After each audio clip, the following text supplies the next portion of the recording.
1/3 of the U.S. adult population is classified as obese.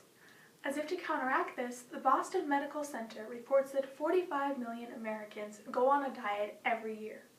So the odds are, you yourself or somebody that you know probably fits into one of these two categories. But I've done a lot of research on dieting, and my research has led me to conclude that crash diets don't actually work. In fact, they lead to long-term weight gain. This is due to the fact that crash diets don't actually instruct in a healthy lifestyle. They cover up the flaws in their science with protein shakes, diet pills, and low-carb bars. Some people undertake a diet because they believe it will make them healthier people. Unfortunately, professionals tend to disagree. Cardiologist Isidore Rosenfield, a professor of medical clinical technology at Cornell Medical College, says that it actually increases the risk of heart attacks. Nutritionist Linda Bacon agrees. She says that undertaking a string of crash diets is damaging to your blood vessels because the constant shrinking and growing causes micro tears. The psychological negative effects of crash dieting were studied by Dr. Mike Green, a former employee of the Institute of Food Research. He tested the reaction times and planning skills of women on crash diets versus those who were eating normally. He discovered that those on crash diets had a lower reaction time by as much as 150 milliseconds.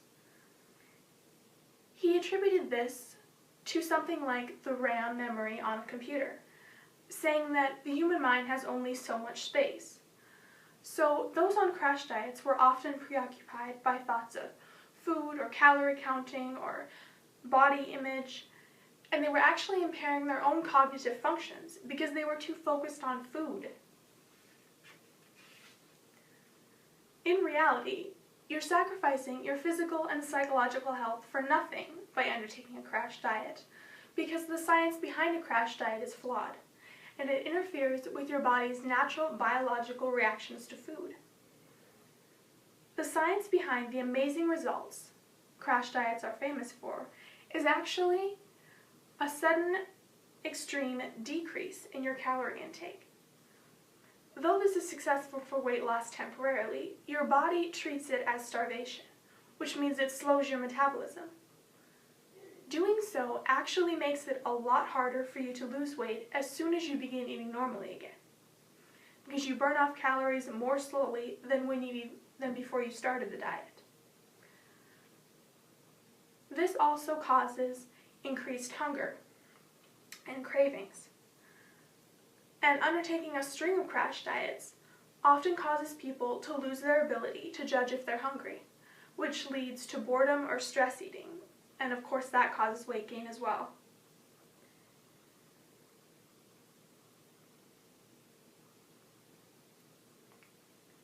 These flaws are probably pretty obvious if a high school student researching topics for her speech can uncover them by reading websites.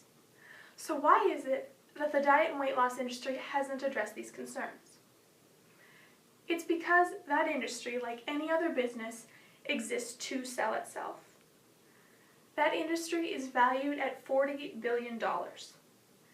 If everybody lost weight on their products, the industry would cease to exist, and that huge amount of revenue and all of those products and businesses would be completely destroyed.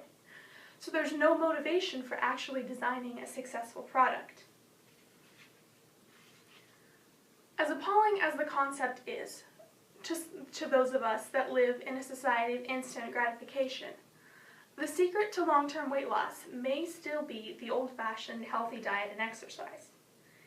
It's easy to be fooled by the initial good results of a crash diet, but they're very unhealthy in the long term because they teach an unhealthy cycle that fails to instruct in proper nutrition and supports an industry that has to cause weight gain in order to sell itself. If the public refuses to rest until a miracle weight loss cure is discovered, here's a hint.